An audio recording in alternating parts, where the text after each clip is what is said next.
So House Bill 1286, it's the one we talked about where there's 26 pages of requirements for employees that have to work in conditions above 90 degrees, below 30. I think if the humidity is over 60%. And there's just a lot of things there. And it feels like this bill was meant more for the farming community or the landscape side of the business. And so Colorado Springs is taking a lead on this, and STA as well. What's being asked for is, it makes it difficult for us to do our job because usually we're called out in these type of conditions.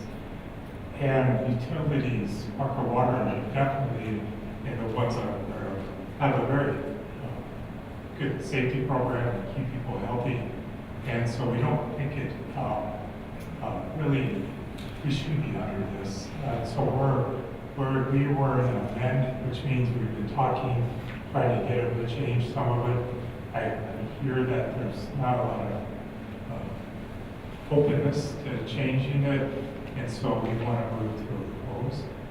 I can't remember, do you recall if this bill is potentially, is it kind of good path forward or not? We don't really know yet. Yeah, So it's still in the air. A lot of times will tell us, it's not going to make it past this committee. But we would like to move forward with the springs and go ahead and start lining up with other districts to oppose. We wouldn't do anything. We're not lobbying against anything. We're just giving on the list of proposals. So that's okay. Do we need to do a consensus or? I think our consensus. Yeah. I think that, to me, that makes sense. I mean, think of our constituents and think, we have to stop to repair water and it adds a day or two of water. Okay. Thank you. All right, James. Okay, good evening. It's that time of the month that I have the numbers for you.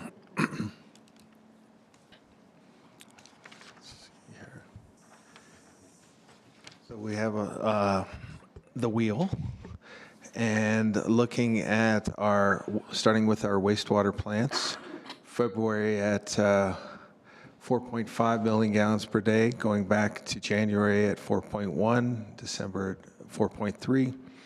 And then our flows to Cherry Creek Pump Station, February was at 4 million gallons. Reuter Hess volume up, well, actually down just a skosh there in February from January. And then looking at the water plant, February producing 5.9 million gallons per day.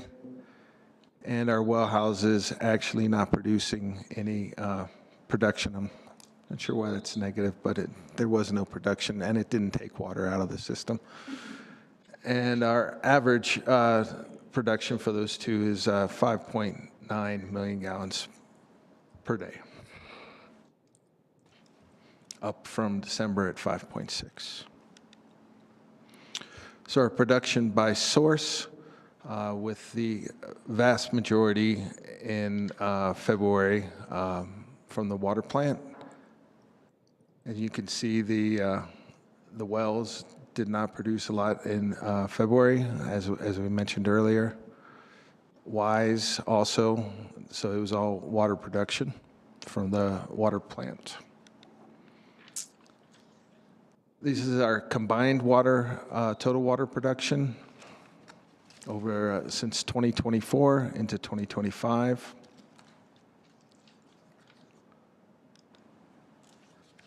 Water reclamation flows in February. You can see that February is a little bit higher in 2025 than in February 2024, attributable most likely to our growth. And our water quality calls.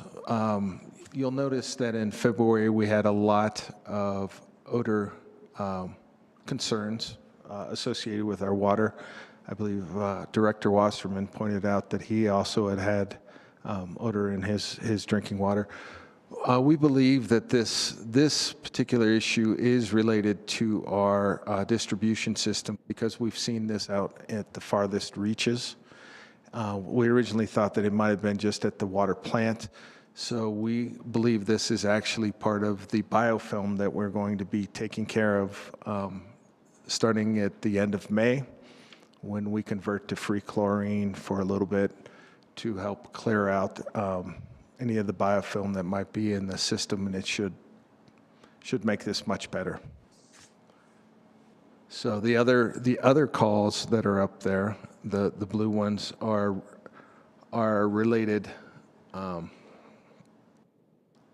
unrelated to the distribution system, but they are usually within the houses themselves. So we were getting a few more calls on that. And here's the graph of the locates for the last 12 months. See, February is up at about 1,200, with only 13 being done on the Y system. And any questions? Okay.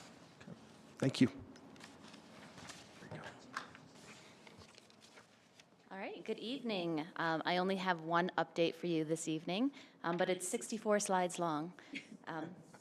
I'm just kidding, it's only 8. But I didn't want to give you an update on our Fresh Eyes workshop that we had for the Platte Valley Water Partnership.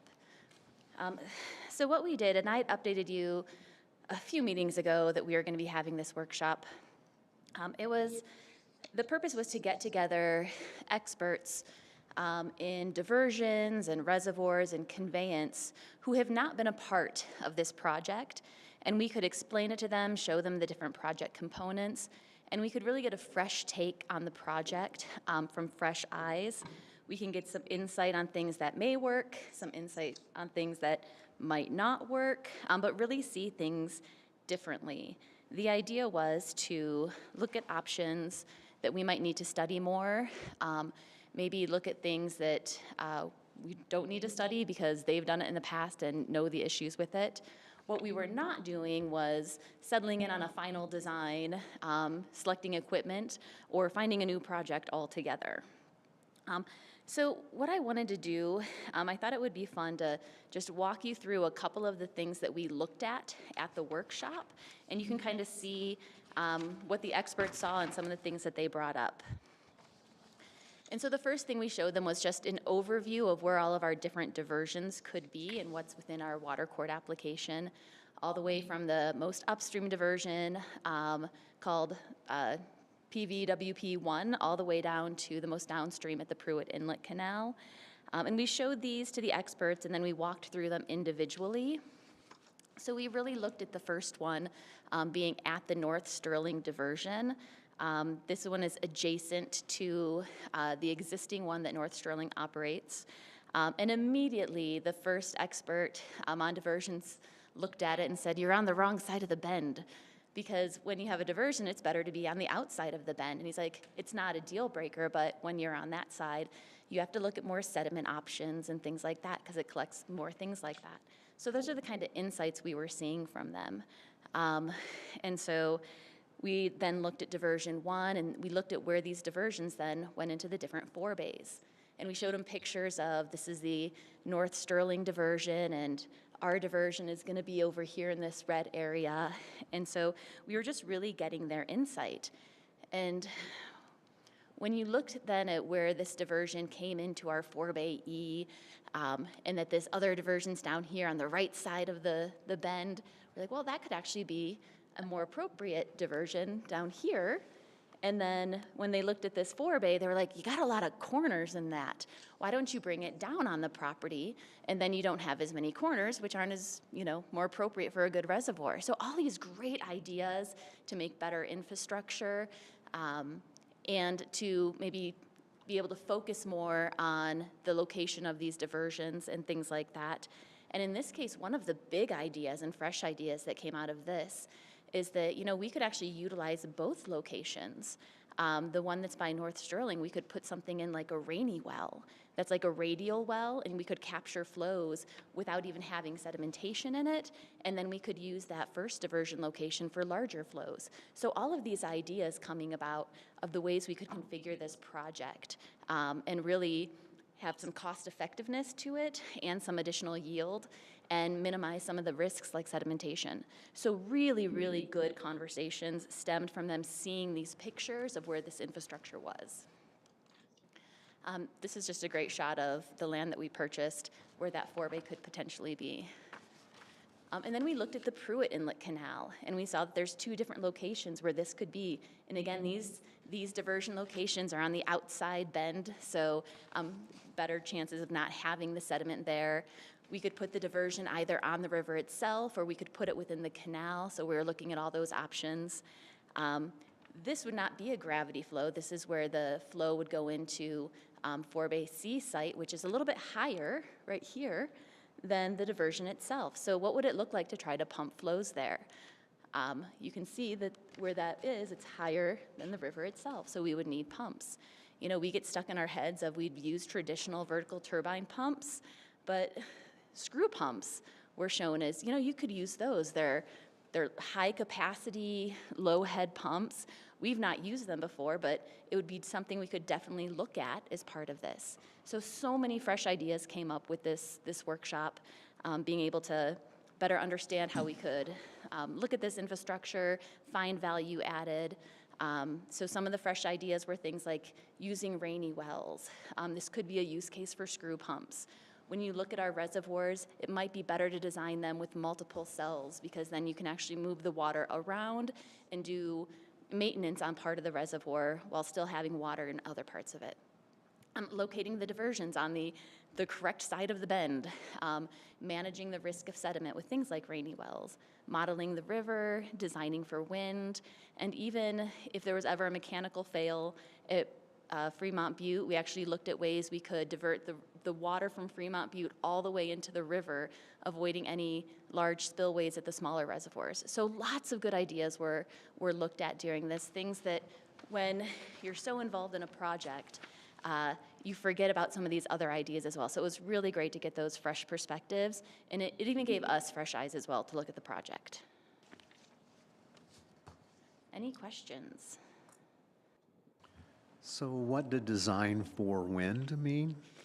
So design for wind. So when you're looking at the different reservoirs and things like that, understanding the impact of wind on the surface of the reservoir and things like that. So really just looking at those things that were brought up. Wouldn't you do that normally? You would. And again, these are things that, and it was also location based. So if you're looking at this reservoir, I would be more concerned about the wind than over at this reservoir location. Would that be for evaporation or?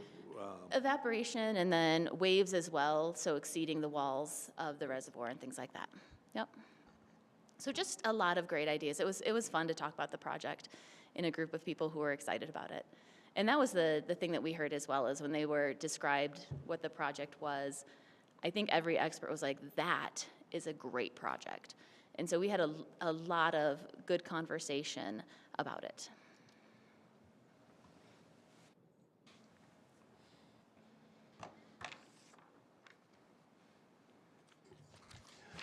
Good evening. Before I jump into my slides, I wanted to let you know that our screen is finally due for replacement. We will have it replaced next week, so we'll finally get rid of the change over there. We had mishap with the Colorado flag. I also wanted to commend Director Langley. He sent over a nice article from the American Waterworks Association on the cyber fortress exercise that a lot of utilities are participating in. It's a great recognition of some of the hard work that utilities are doing in the cybersecurity world, particularly around ransomware and phishing. Some of the things that we're constantly looking at and proactively trying to mediate on a regular basis. So thank you for recognizing that. Sure. Wanted to talk to you about some of the things my team's been doing, wrapping up 2024 and beginning 2025. This is certainly not an exhaustive list, but it's just recognizing some of the things we do. In the world of information technology, we like to look at things like networks and servers as kind of like a neighborhood. And when we talk about network infrastructure, that's all of the roads and intersections that we have inside that neighborhood. And those servers are the individual community areas and homes in that neighborhood. My team's responsible for replacing and mitigating and maintaining all of those roads throughout that neighborhood, the traffic lights and signals and how we route traffic, and then also replacing all of those homes as they age. So through the 2024, we did a lot of separation of our business and operational systems and are really working towards centralizing control of our network infrastructure. Additionally, we're looking for alternative ways to communicate to some of our remote locations, and we've deployed some new technology on the cellular side to make sure that we have that telemetry at those exterior areas. Moving into 2025, we're looking to enhance our systems and load balance our servers to optimize the way we use data and technology throughout all of our systems. Continue to segment so that we're building a robust cybersecurity environment, and then develop that framework for business continuity and disaster recovery. On the project management side, Guy was here just a couple weeks ago talking to you about CIS and SpryPoint and some of the advantages we will have with our customer-facing systems. We are also moving forward with our computer maintenance management system, and we've developed an asset register and defined our assets throughout the system so we can understand the true cost for replacement. And then finally, we've tried to make our data available to our employees so that they can make data-driven decision-making process here with our EOP system and providing data from the telemetry in our SCADA system. The most important part of all of that, though, is in 2025, we finally see the end of the road. I'm happy to announce that all 3 projects are expected to be completed by November of 2025. So that's an exciting time for us because some of these projects started as early as 2017, and we've been working on them and developing them for quite some time now, and we're looking forward to going live and making them available to our team and our customers. On the SCADA side of the house, we have a very large list of projects that we're doing to redefine, redevelop, and modernize our systems. But I wanted to highlight some of the projects the team worked on in 2024, modernizing and replacing a lot of the infrastructure at our south water reclamation facility, and operationalizing and making some of the telemetry available to our team. They were integral in the regional filtration project, and modernizing that system for filtration. And then finally, upgrading all of the PLCs, our program logic controllers for our alluvial wells, and modernizing them off of an old system into a new modern technology. As we move into 2025, we're going to be focusing on the aeration systems at the south plant. And then we're really focusing on our alarm systems and understanding how we call out our team when we respond to events going on in our plants. And so we've adopted a new technology we look to roll out here in the next month or two where it targets the alarms and calls to the specific department so that we respond in a more timely fashion, and it's going to the right mailbox. On the GS side, we've updated our water quality map that's now real-time on our website, so our customers can see where we sample and what those results are on a timely basis. This is important for people like beer brewers and people that have fish tanks and stuff. They want to know the alkalinity and hardness, so they call in on a regular basis, and this reduces that call-in time so that they can understand what our water quality is at any time. And on the internal side of the house, we've also developed some easy maps so our team can access the data and make decisions geospatially at any time without engaging the GIS team. And we're doing that because in 2025, we are moving to the utility network. It's a new modern schema from ESRI, which is the geospatial standard. And we are implementing approximately 120 controls in our system so that all of our data is as accurate as possible all the time.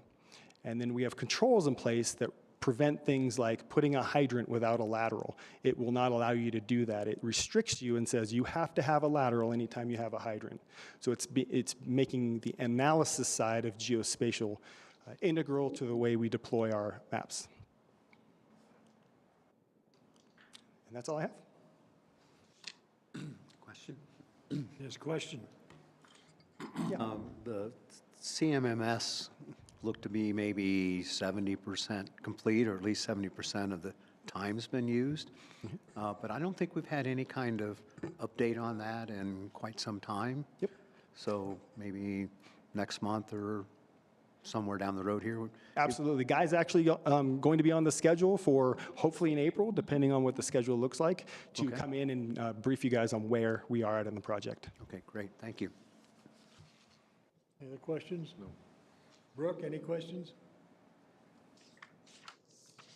No questions. Okay, moves on to general legal counsel update. There are no bullet points for you today. I have nothing exceptional for you. So I was going to skip it tonight, unless you have any questions. Wow. I've done nothing for you all month.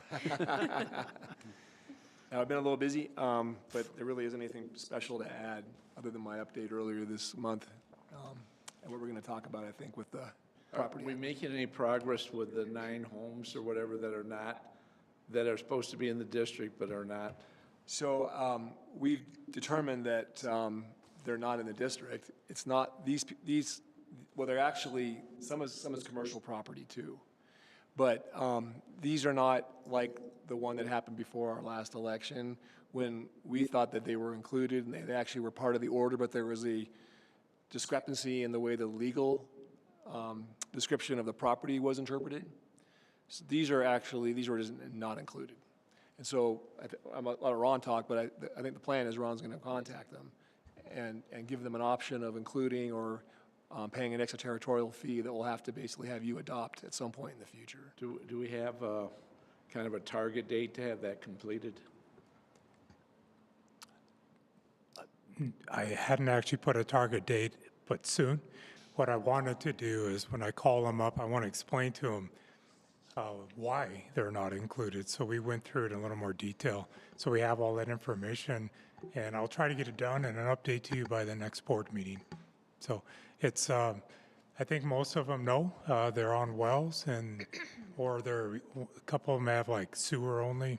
So we figured out what happened, or we understand the history, and so when we talk to them, we should be able.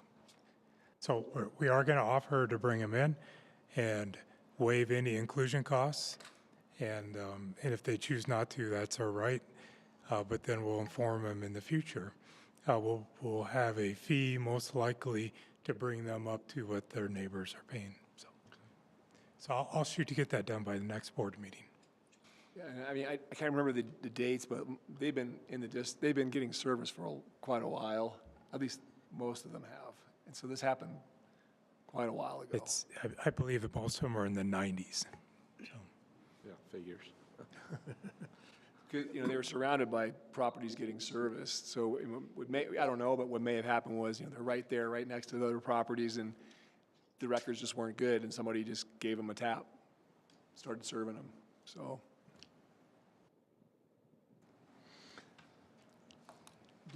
Deborah, I don't see any other legislative update on here, but we covered the 1286, nothing else. Okay, We'll have a full legislative update next meeting. okay. Okay, that brings us to approval of the minutes. Do anybody have any corrections or changes to the minutes from last meeting? I've got one little minor change. Okay, Jack Hilbert is actually chairperson of the Douglas County Water Commission. He's not a president, so he'd probably like the term president, but I think we should be correct with that. Okay, thank you. any other comments? That's it. Okay, do we have a motion? So moved with the, Do we have a second? Do we have a second? Second. We have a second. We have a vote? yes? Yes. Yes. Thank you. Accounts payable, are there any questions that anybody hasn't had resolved? None here. Brooke, any questions? In that case, No we have- questions. do we have a motion? So moved? Do we have a second? Second, Do we have a vote? yes. Yes. Yes. Yes. excuse me. Informational discussion, Platte Valley Water Partnership, project development and risk analysis. All right, that will be me again this evening. So last meeting, we had an executive session to discuss land acquisition. And during that meeting, there were several questions and concerns that were brought up about the project. So I wanted to take some time during this meeting to present how the project has been developing over the last year and a half. I also want to touch upon how the costs were developed and how the risks were looked at during that cost effort, and provide some examples on things. So at the last meeting, I presented that we've been working on long-term water for decades. And nearly 10 years ago, we determined that renewable water on the South Platte River is really the best approach for Parker Water's long-term water plan. Since then, we've been developing the concept of the project and the strategy of the project. But in the last couple of years is when we've really dug into and came up with a practical approach to a project that would get that water from the South Platte into Douglas County.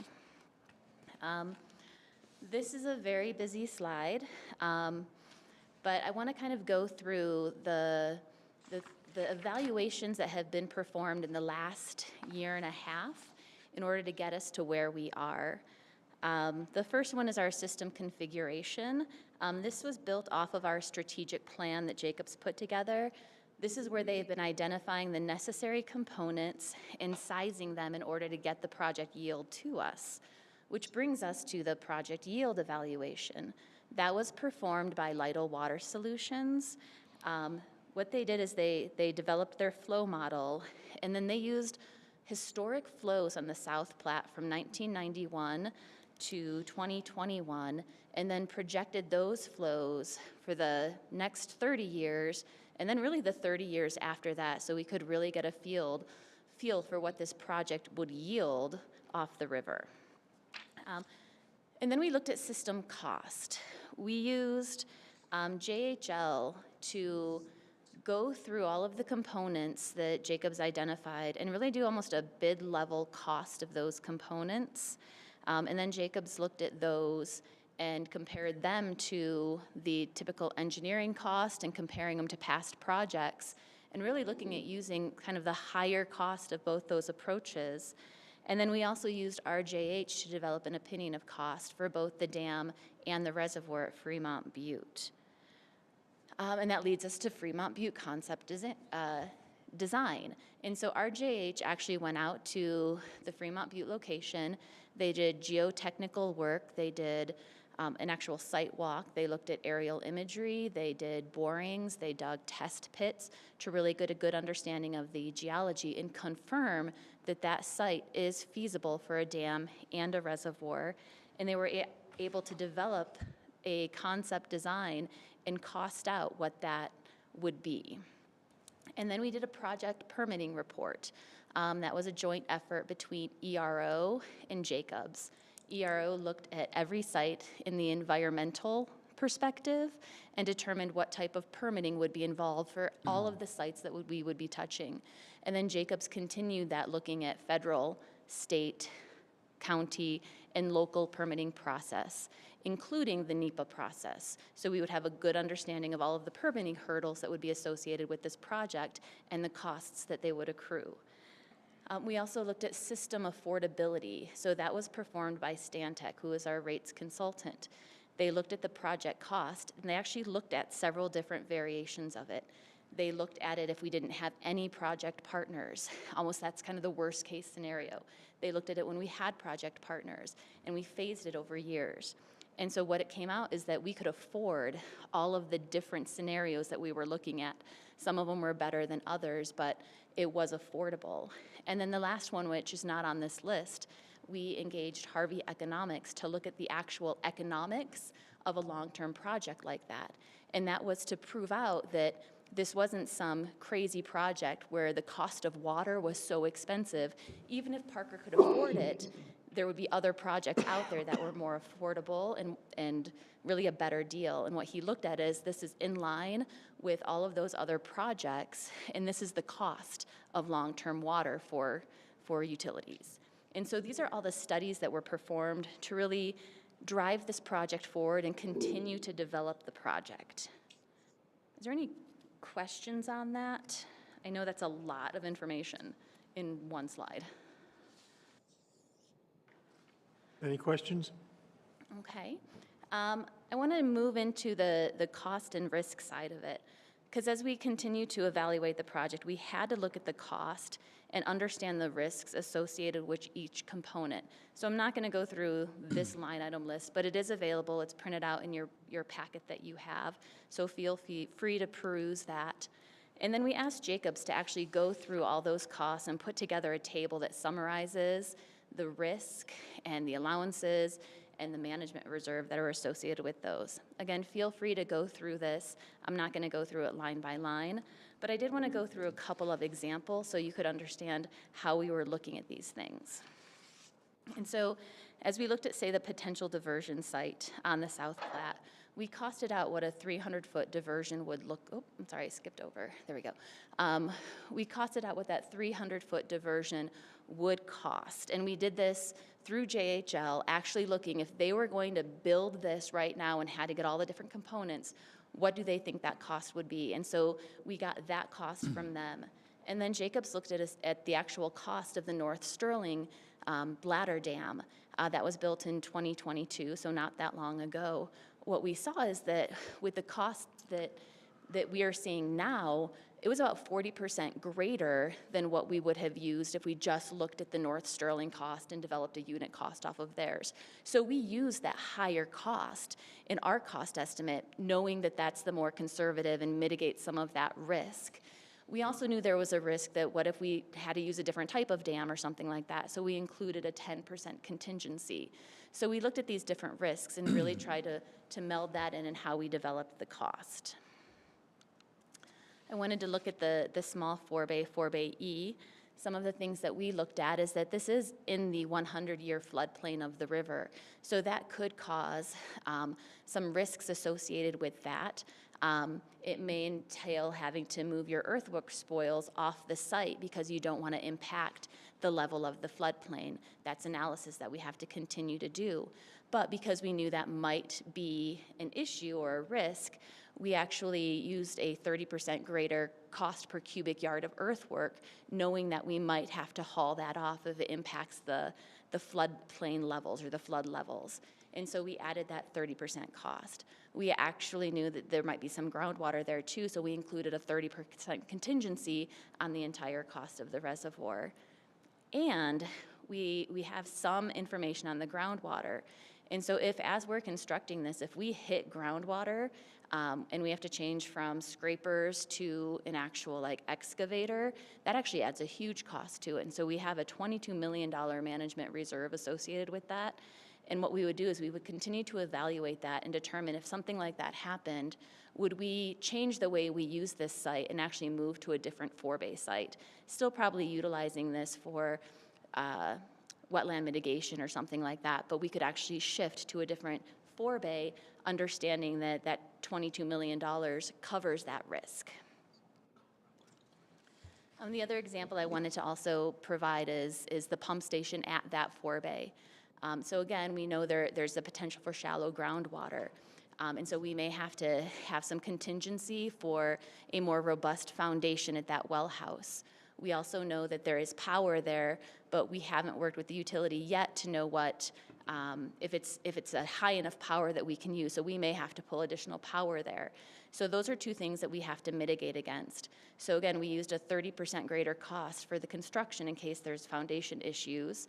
We used a 20% contingency, and we put an additional $1.5 million in the management reserve in the event that we do have to pull another electric power line there. And so those are ways that we're trying to mitigate against those costs and analyze the risk. This pump station is for pumping from 4-bay E to 4-bay D? Yeah, this example is from 4-bay E to 4-bay D. 4-bay D, Exactly. yeah. Yep.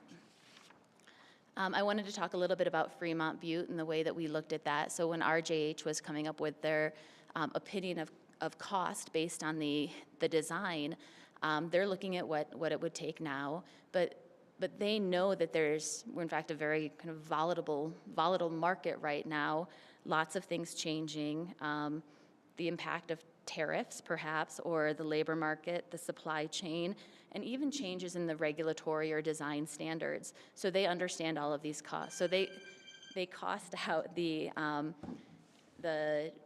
construction cost based on what it would take to build now, and then included a 25% contingency, understanding that there are variables that might occur. And then my last example is the pipelines. There's always risk with pipelines. In this case, one of the risks that was identified was cultural sites, exposing some type of artifact. It may seem really cool to dig up a mammoth skull, but it really does slow down the project. So we have to understand, though, that those things are risks and those things could happen. We also know that sometimes you can hit rock that never looked like there was going to be rock there. So sometimes you have to deal with that. And then there's always supply chain issues, too, when you're ordering that much pipe. So we analyze this in pipeline segments because we know that there is sometimes a different kind of risk associated when you're just greenfield pipe, right? You're not tight corridors or anything like that. You're usually not running into utilities you didn't know about because there's nothing there.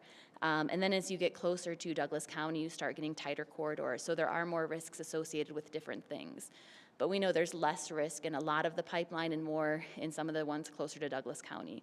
So in looking at that, we used a 10% greater cost than the unit estimate that came up from JHL, knowing that there's some of the risks here, and then included an additional contingency of 10%.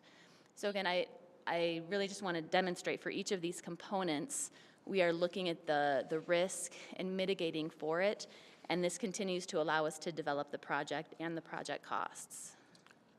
Excuse me. I know you're talking about risk, but I think that might have been the first time I saw that turnout to go to WISE. I'm sorry, say that again? The turnout to go to WISE. For the pipeline goes to right, that. so But it looked to me like it went to the Aurora Reservoir. are you seeing right here? Is that what you're saying? Oh, right here? No, Sorry, I can see it perfectly right there. So you're looking at this little turnout here. Yeah, it looks like it goes to the Aurora Reservoir. Yeah, so what this actually is in this particular scenario, this is where we would be doing RO treatment potentially. We know that this could be almost anywhere. It's a little nook into, like, if we were to share maybe an RO plant at that location and things like this. It's just potential for the RO treatment plant. We also know that treatment plant could be up here in the Morgan County area as well. Okay. Second quick question. The corridor through Douglas County, is there an existing right-of-way that you're going to get into, or is that all? So in here, I'm sorry, I'm looking forward. I'm thinking down in Yeah. Parker. Yeah. So down in here, there's some state land board land in here that we're actually avoiding and kind of skirting. That's an area of land that actually has a lot of old missile silos and things like that. So there's actually some risk in this area as well. And then down here, it's really just development that you're trying to skirt through. So our plan to actually mitigate for risk as well here is when we start with the alignment study is not to start at this end, but to actually start down here at this end where it's tighter and a little bit more difficult, because this is really going to dictate a lot here. So we think there's more risk here, and that's where we should start with our alignment study. Thank you. Yep.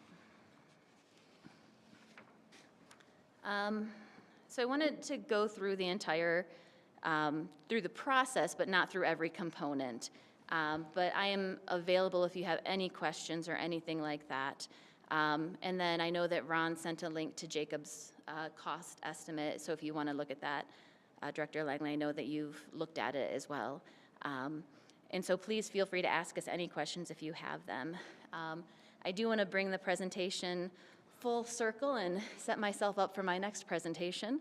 But we continue to develop this project, and I consider there to be two cornerstones of this. And And one of them is the water rights. Our ability to secure that renewable water and not dry up Colorado farmland is essential to this project.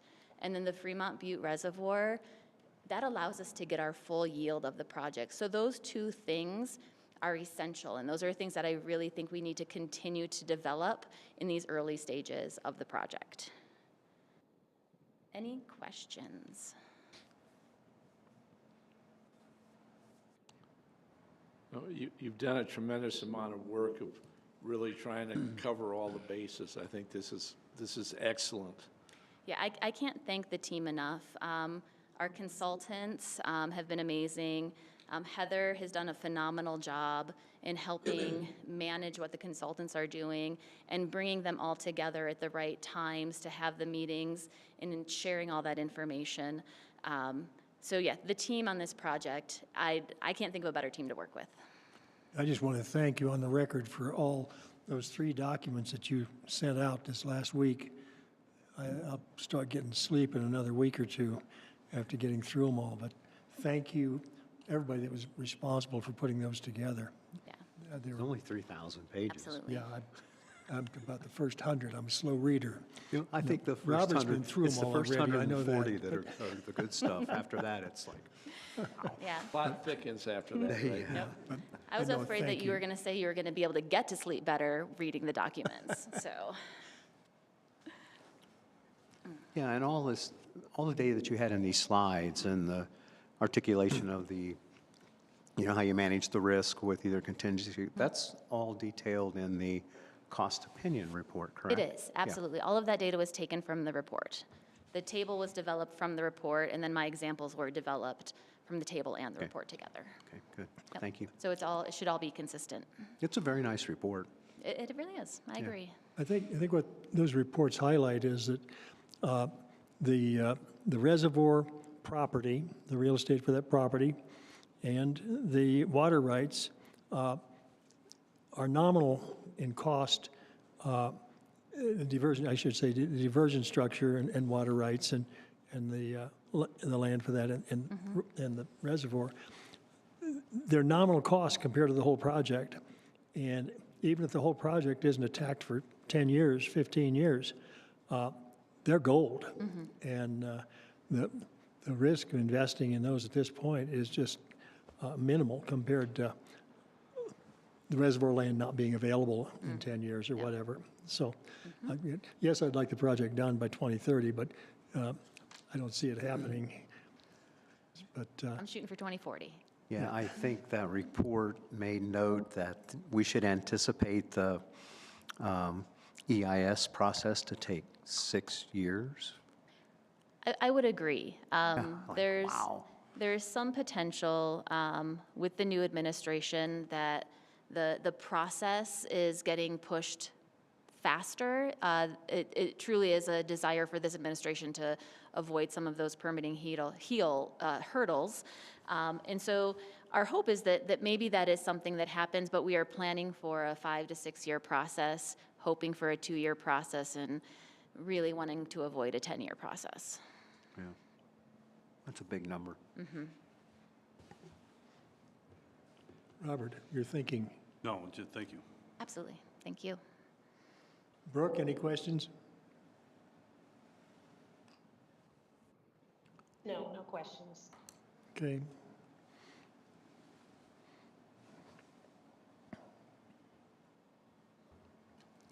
Does that move us on to the next line? So we are on the next. Okay. The next line Okay. then is Resolution 2025-03, first reading, negotiations for the Fremont Butte land purchase, and if necessary, an executive session. Is there any call for an executive session?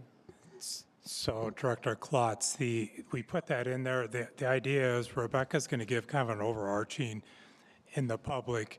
If the board wants to go to executive session stuff to discuss more like the offer levels, the costs, those type of details, we wanted to make sure you had that opportunity. So that's purely up to the board. I'd recommend we let Rebecca go through the overall general discussion, And if that leads to an exec session, we have the ability to do Okay. that. So be it. Okay. And just a reminder, this is first reading, so there's no action. All right, I actually think this will go quickly.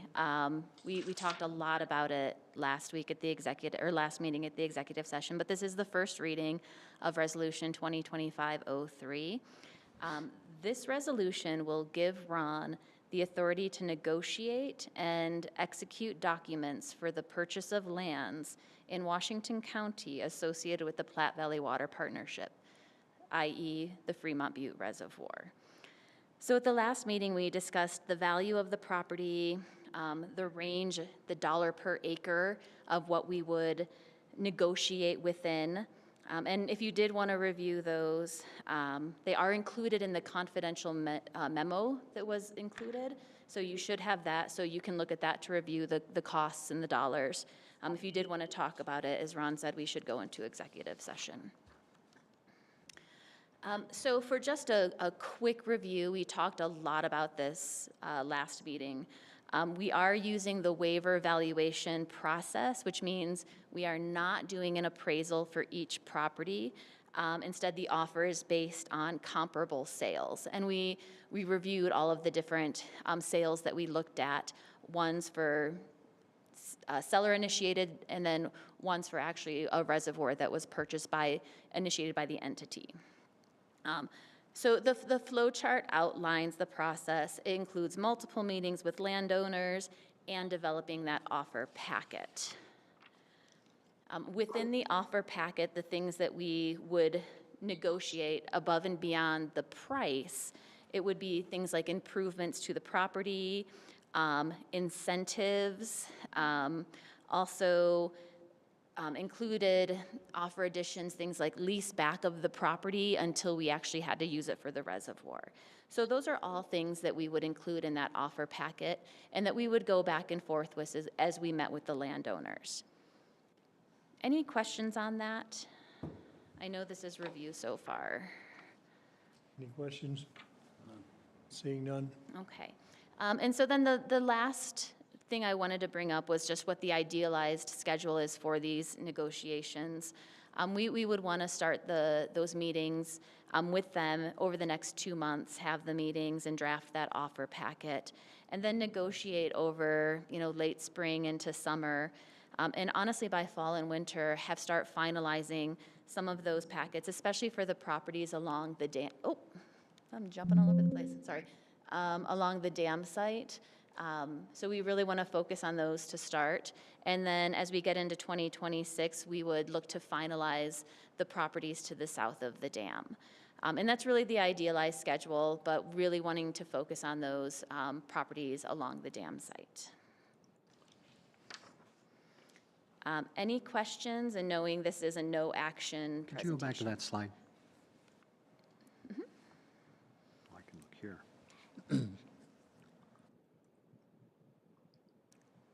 So as Ron mentioned, this is a first reading.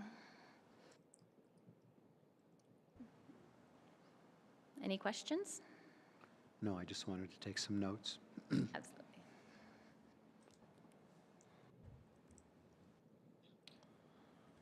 Next meeting, we can go through another quick review, and that would be when we would vote for the You know the pen, request for Robert? approval.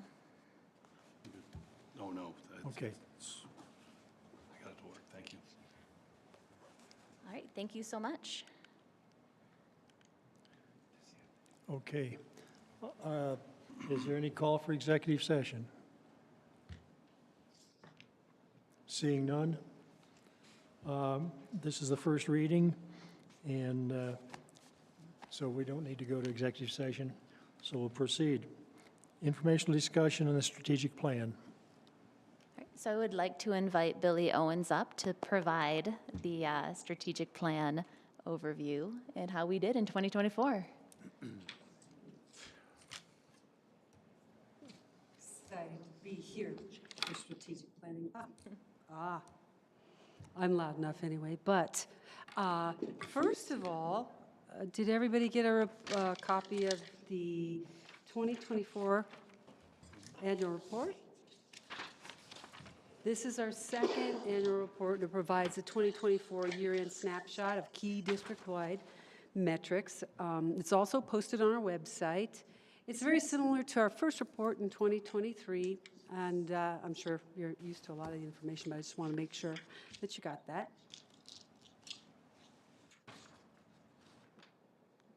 Okay, where do I point? Just go. The center button. On the right. Yeah. Ha! Yay, okay, great. Learning to do this. So tonight, my main subject to chat with you about this evening is to provide the board with 24 strategic plan deliverables and scorecards. This is done in order to keep the strategic business practices effective, reflecting a plan that is in tune with district needs and providing guidance. Through our scorecards, also holding ourselves accountable to our goals. Similar evaluation process was done in 2023 to show how far we got. And we're doing that again for 2024. And here are the strategic goal areas that we had. Now, as a refresher of how we scored the work that we did relative to our progress in 2023 and this year, each element that was within the project plans for the initiatives that were outlined that we were targeting in each year, there's a score of 0 to 100, and that's related to the progress. So, let's see, I wondered, if we jump right into our scoring, in our planning area, which is around demonstrating effective and aligned planning principles, it's to ensure that our master plans are current, accurate, and integrated, and well communicated to staff, board, and our customers. Now, you can see our score in 2024 was 78. Our score in 2023 was 79. This focuses on our effective supply and infrastructure planning. Components include our long-term water. You heard a lot about Platte Valley. The GAP plan that was initiated and water conservation, as well as our master plans that are really for the majority completed. We also have our financial strategies, and this was to ensure that plans and policies are aligned in the organization for needs and requirements that are like legally associated. We completed the water resource financial plan that included costs relative to Platte Valley and implemented the water resource fixed fee. Strategic planning the work done there was to ensure that the plan was viable and updated with current and future needs. That balance between current and future needs, having a process for being continually updated. We also had our staff master planning. Great progress was made in the past couple of years. Our 1-year, 3-year, and 10-year staffing plans allowed information around prioritization for selection of human resources, giving a picture of future needs and service levels. Also, a big one here, as we have our new director for a new division sitting here, was the establishment of a technology services division, and a great vision was laid out for that team. Any questions about any particular deliverables there, or? Quick question. What was the staff master planning score the year before? Was it, it's 100, what was it on the previous year?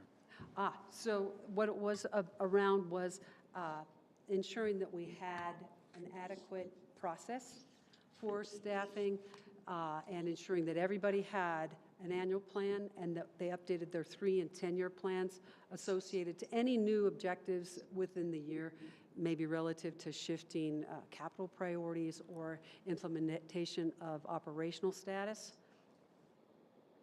Okay. And the score on the previous year, was it 100% as well? That's a really good question. That's a really good question. I believe it was pretty close, because that's when we actually initiated the 1-, 3-, and 10-year plans, and then did some evaluation on selection of human resources.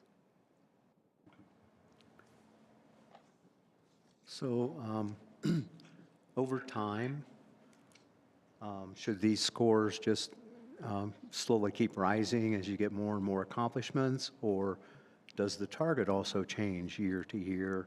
So it's kind of a percentage of hitting a new target that's moving along as well. Exactly, exactly. Okay. Yeah, yeah. So the nice thing that I see about the planning and our empowerment and our excellence and our relationships, those are really comprehensive strategic goal areas, and probably are something that, you know, the organization can stick with, listening to everything that's going on for quite a large amount of time. And so in here, I think some of the main things that may shift are going to be that we've established actually processes that these things can take place by, and we may not necessarily have to have a result in something that's a new improvement, and just more of a report on a program. Does that make, yeah, Okay, thank you. yeah. Excuse me, Billy? Yes. Do you mind pulling the mic a little closer? Oh, There you go. really? That would be perfect. So. Really? Oh, good. No, that's good. And I should let the board know the fancy mics have been ordered, but we still have no delivery date, so. All right, now this is our goal area that is really around our employees. It is through this goal area that we want to consistently achieve a growing and engaged team. A team that has skills and resources to successfully do their jobs today and creating opportunities for the future. So here we have our first area, which is attract and retain high-quality employees, and this is about framing the district as an employer of choice that revolves around many things: our coaching culture, employee development, and performance and recognition. We also, you know, in this one have a desire to have a good, solid team structure that supporting all the work that we do.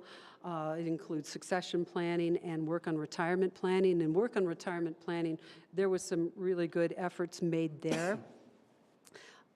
Safe and healthy employees, we had actually the award that we won last year, and those are a little bit more about that. Initiating our emergency response program update. Then we also had an effective wellness program that's involved with that, where we achieved an 8.5% insurance-related incentive discount. Then we had our effective internal communication, and this focused on getting a single kind of point of access for employees to get information, and that is focusing on our payroll system, Paycom, and becoming a single point of information where somebody can go if they need that. We also conducted an employee survey, and that resulted in some themes and discussions about some solutions that we could have relative to that. And that's all while moving into the new building. So, any questions about that? So I know the board knows this, but since we're streaming live, a lot of people might look at that and say, you got a 50% on, or 58% on retaining high-quality employees. What we're a victim of is we had a lot of things we wanted to do. We only got so much done, and so that's where you see the 50 or 58% type thing. And Billy's a tough professor. I thought a 69.1 could be rounded up to a 70, but she wouldn't give any grace. So, but again, it's a true reflection of what we got done. So. And last year, I don't know if I said this, it was 91. Yeah. So, you know, maybe we were comfortable. But actually, I think what it is we really are diving into things that we can do to create a good, sustainable workforce. Okay. All right. Our next one is our area excellence for responsibly managing our business.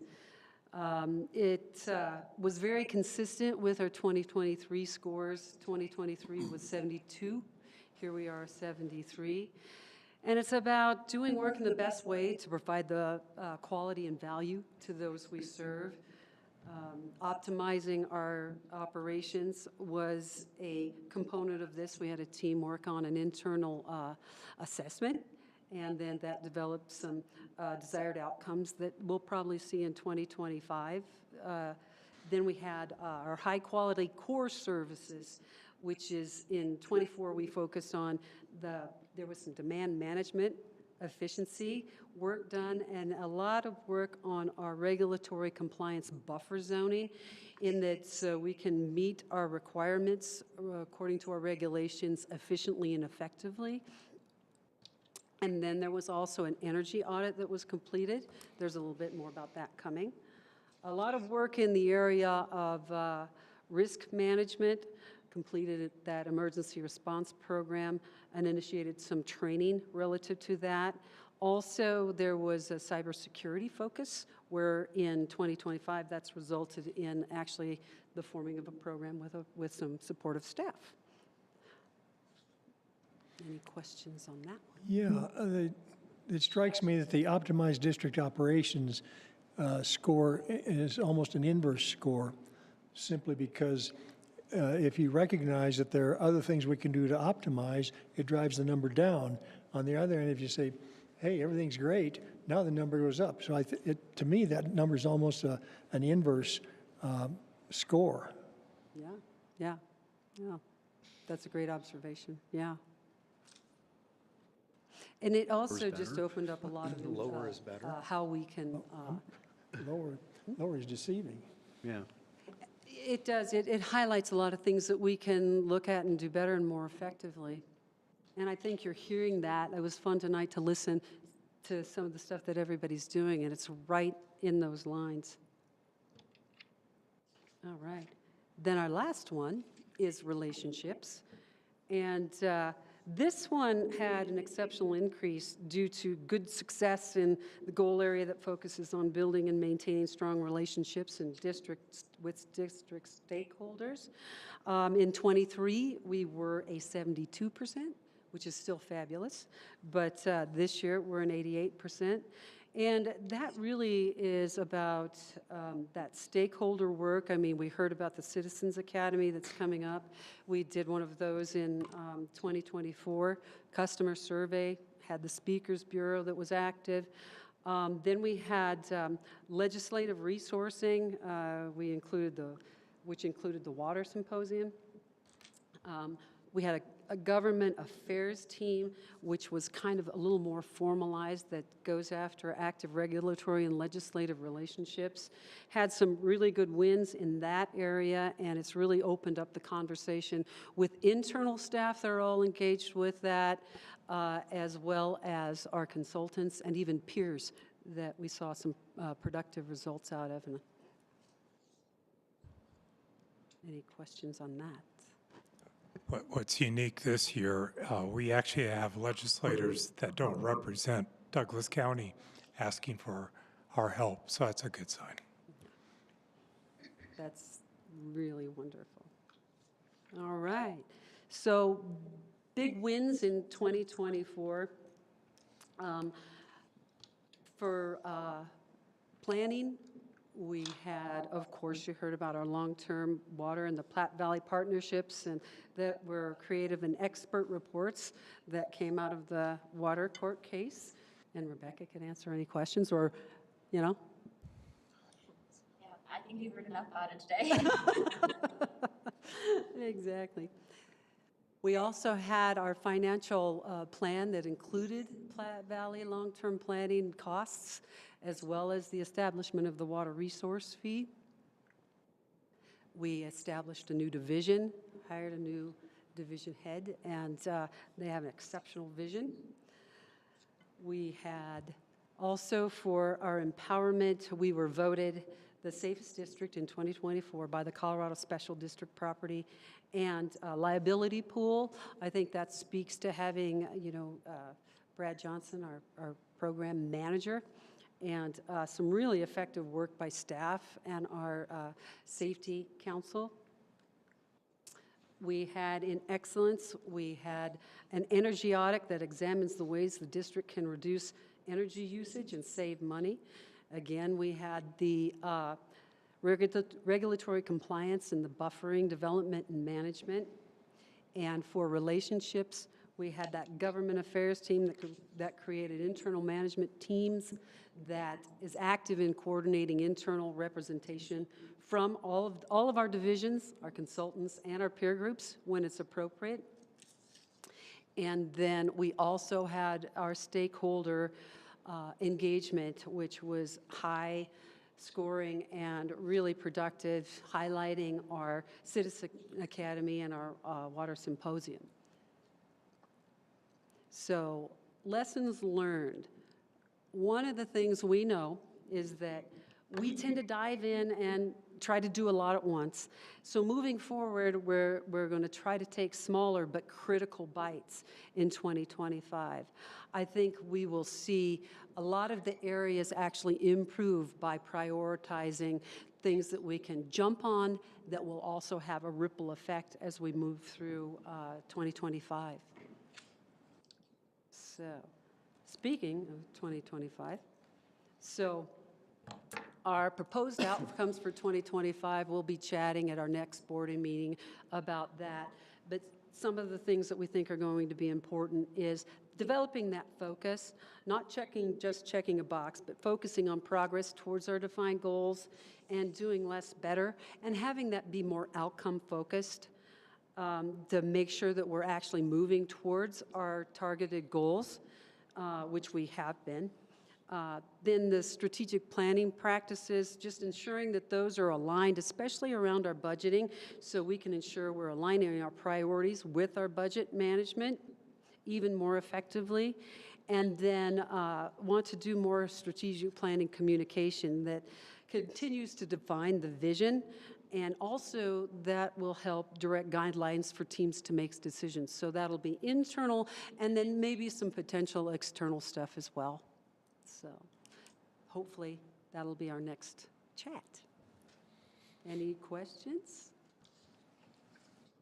I don't think it's a question, but, you know, the fact that we actually focus on strategic planning and it's not just something that you do and you put it off there, that we're actually doing it, I think is a real credit to this organization, because I've been involved with many organizations over the years, and strategic planning was always big, but nothing ever really got done. And the way I see it, we're really focusing and using it as a good planning and guiding tool. I've heard more positive comments, just the comments of the discussions that staff has, and it's all related, it's pointed straight back to the strategic plan, and even if they're not necessarily trying to do that, it's what's happening within the organization, which is really exciting. So thank you, Bill, for that. I think it's important that we thank Billy, because if it was left up to us, we would talk about it, but it would probably slide off. And so what's unique about Billy and her experience, and I've known her since I moved to Colorado in 2000, is she has done, I think, every single job in the utility, other than maybe the finance side, but you probably still did it for utilities.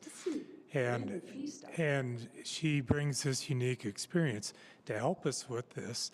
And most companies have to go outside and bring a consultant in. So she's very polite, but she gets it done. And so we really appreciate that. So thank you, Billy. Thank you. That's very nice. Thank you.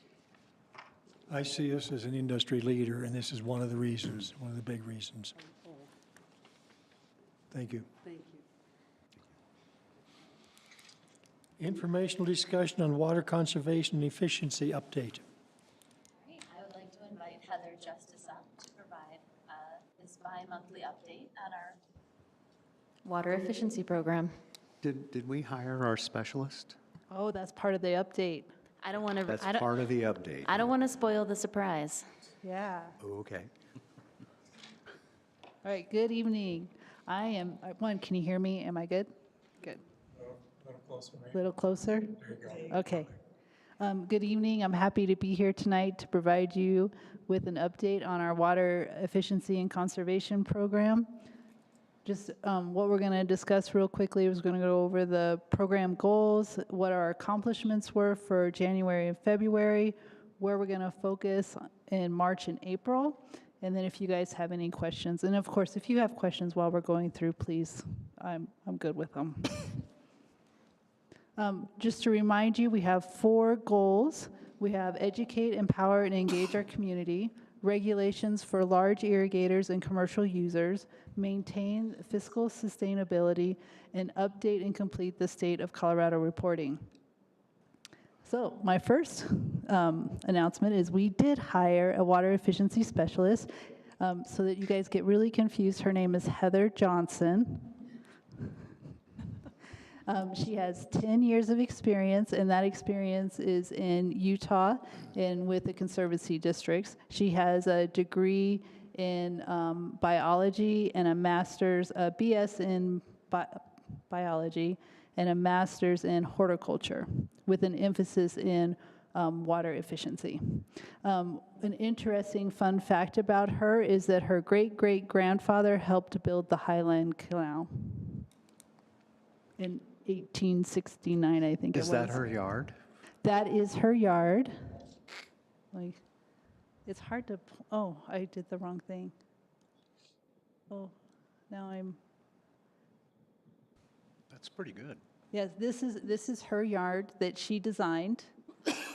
And then this is her family, and she had to add in a picture of her dog too because he's important.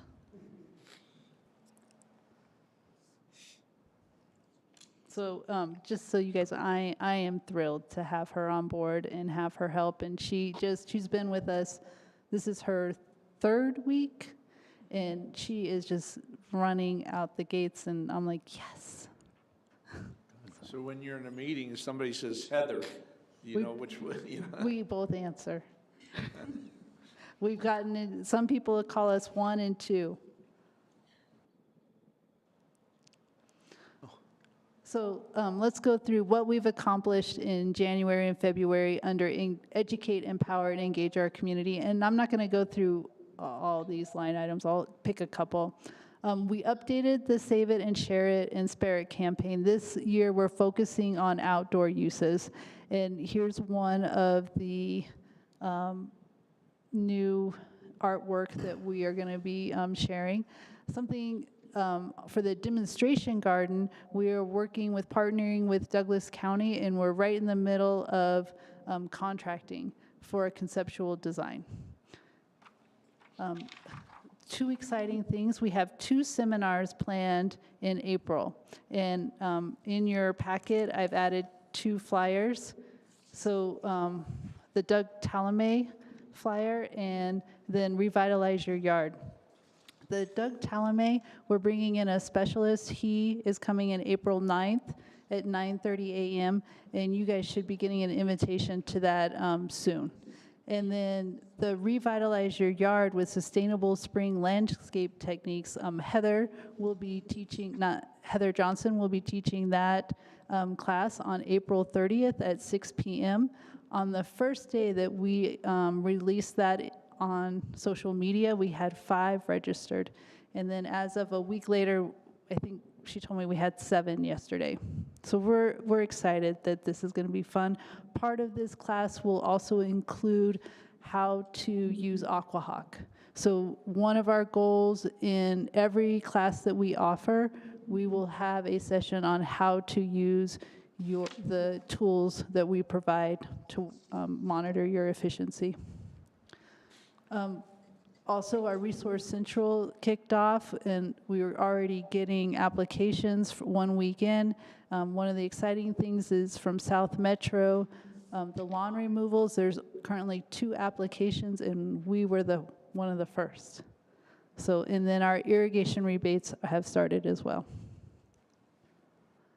So for our regulations for large irrigators and commercial users, our GIS team worked on our the data from Sanborn, and they were able to pair that with the parcel data and start doing the calculations. How much irrigated land is within, and what type of irrigated land is within the parcels. The next step is to marry that with the meter.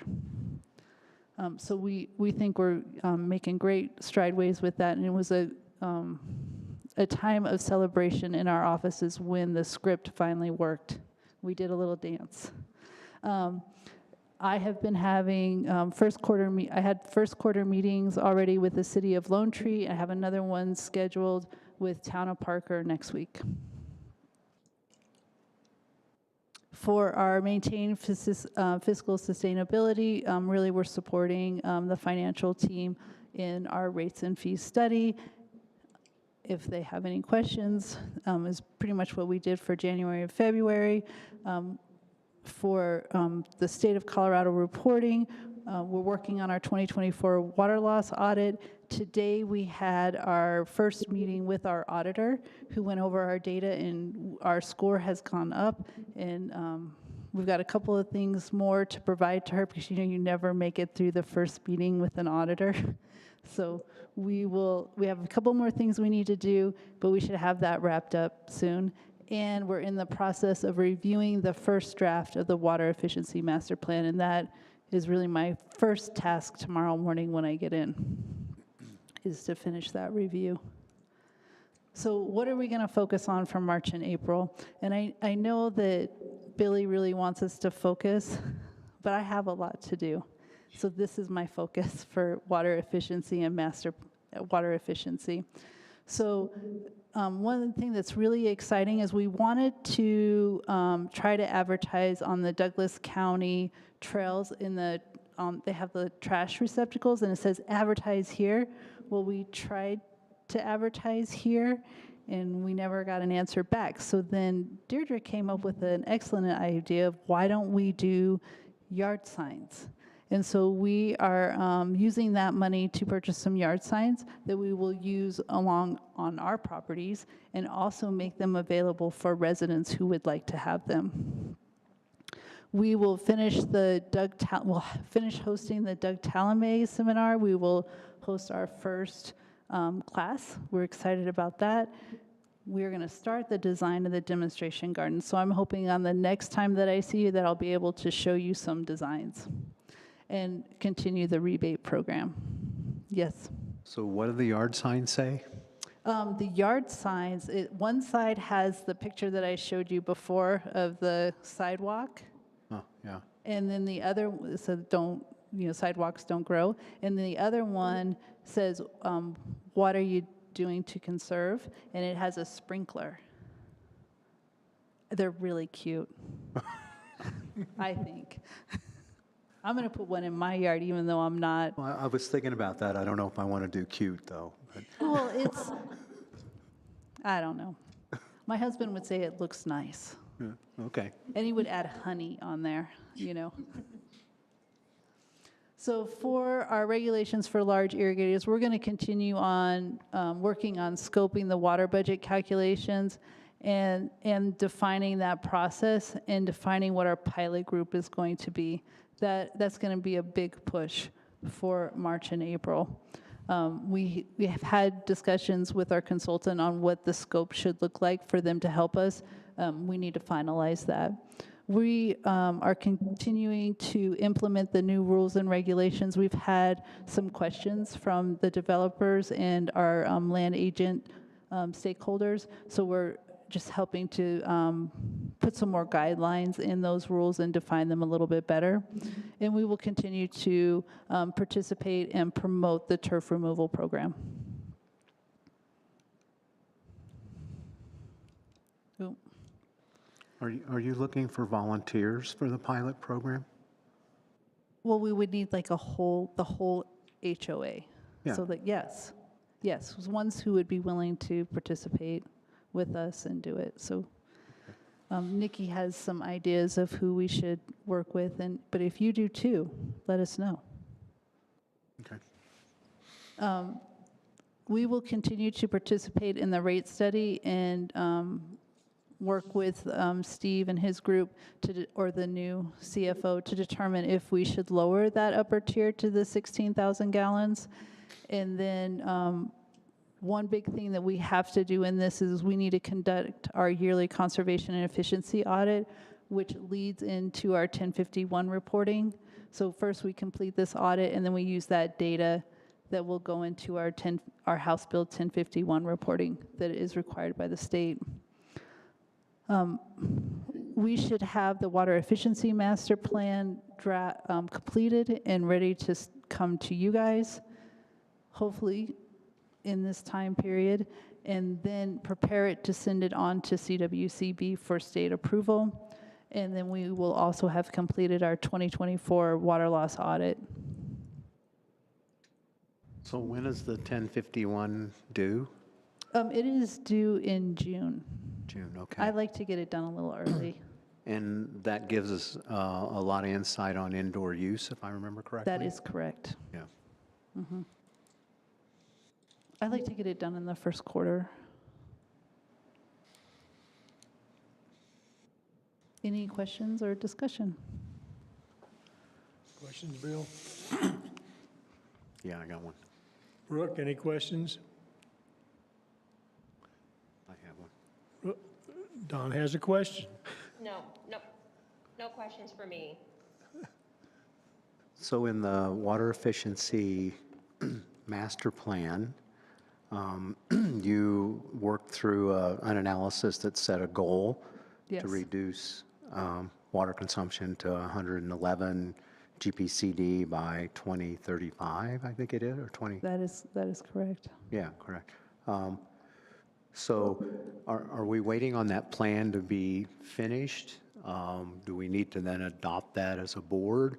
Yes. Or when does that become like a goal that, you know, we start telling the world that this is where we're going to try and go? When the water efficiency plan is completed, we will first have a workshop, most likely, go over the plan, but that is something that will need to be adopted by resolution to the board before it goes to the state to be reviewed. Okay. So the second part of the question is, when do you think that we can start enforcing that? Right. Promoting is the term I would use, and you know, we talk about our strategic plans, maybe there's a line on there that says, you know, this is our goal and what are we going to do that, and challenge people to come up with ways to contribute. Part of that's a reduction in non-revenue water too, so that's, you know, the other one side's on the homeowners and the large irrigators, the other piece is, you know, over on your side, so. Right. So I think it's just a really good, reasonable goal to go after and pays big dividends, so I'm anxious. in my opinion, we've already started that goal by changing our rules and regulations, by doing the water audits, by setting the water efficiency master plan, hiring a water efficiency specialist. That's a good one. I mean, we're already moving in that direction. We just didn't know what would be a reasonable goal to hit, which by completing the water efficiency plan, that allowed us to put a target and a date. But in my mind, we're already on the road. Yeah, on the rails. Yeah, Rails. on the rails. Okay, thank you. Thank you. Thanks, Heather. Any more questions? In that case, I need to make one little announcement here. The quiz results from the engineering group this morning has been challenged, so we won't announce any winners here yet tonight, so. okay. So be it. So Yes, no, Jeff? I will be out for your next meeting. It's going to be either me via remote or Catherine remote. So just so you don't miss me too much. Anything else before I drop the hammer?